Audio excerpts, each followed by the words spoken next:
به نام خدا. با سلام خدمت دوستان عزیزم.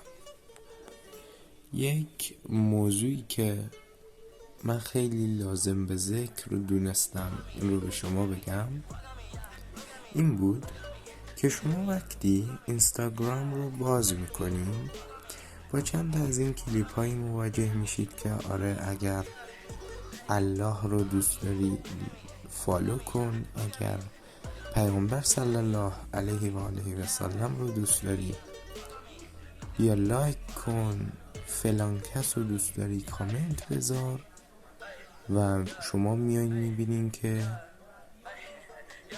آقا این چقدر مثلا ویو گرفت و یه عده میان ایده میگیرن همون استفاده میکنن.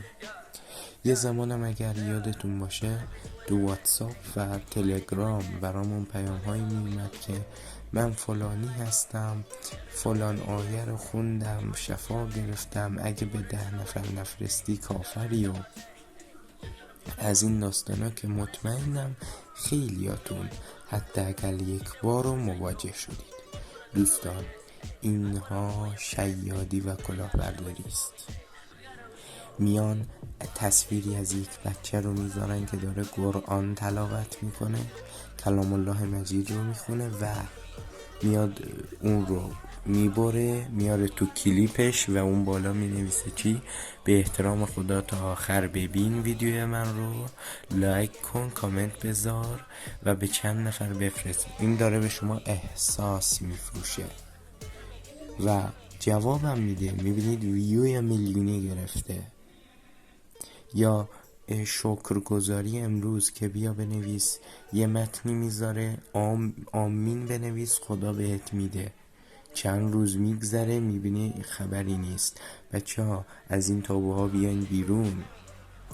ما اومدیم که به دست بیاریم. اگر قرار بود خدا بده خب همونجا میداد، چرا اومدیم اینجا؟ خداوند ما رو در مسیر آگاهی کمک میکنه. دعا در مسیر آگاهی به ما کمک میکنه تا از شر بلایا در امان باشیم، نه اینکه مستقیم ما رو بندازن تو اون کاسه عسل که فلان دعا رو بکن تا شب حاجتت فلان میشه، فلان دعا رو بخون پول میگیری فلان.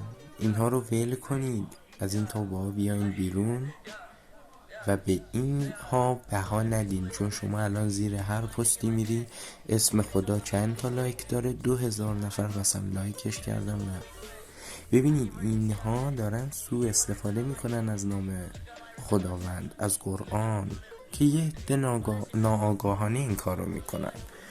میان ایده میگیرن، نمیگم همه، عده زیادی این کار رو دارن انجام میدن و بهتره که بها ندیم.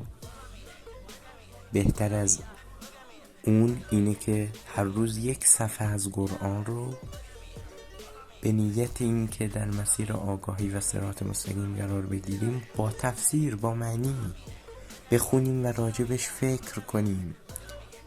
قرآن شاید خیلی قبل پیش برای پیامبر صلی الله نازل شد، ولی وقتی باز میکنیم و میخونیم میبینیم بر دل ما نازل میشه قرآن و این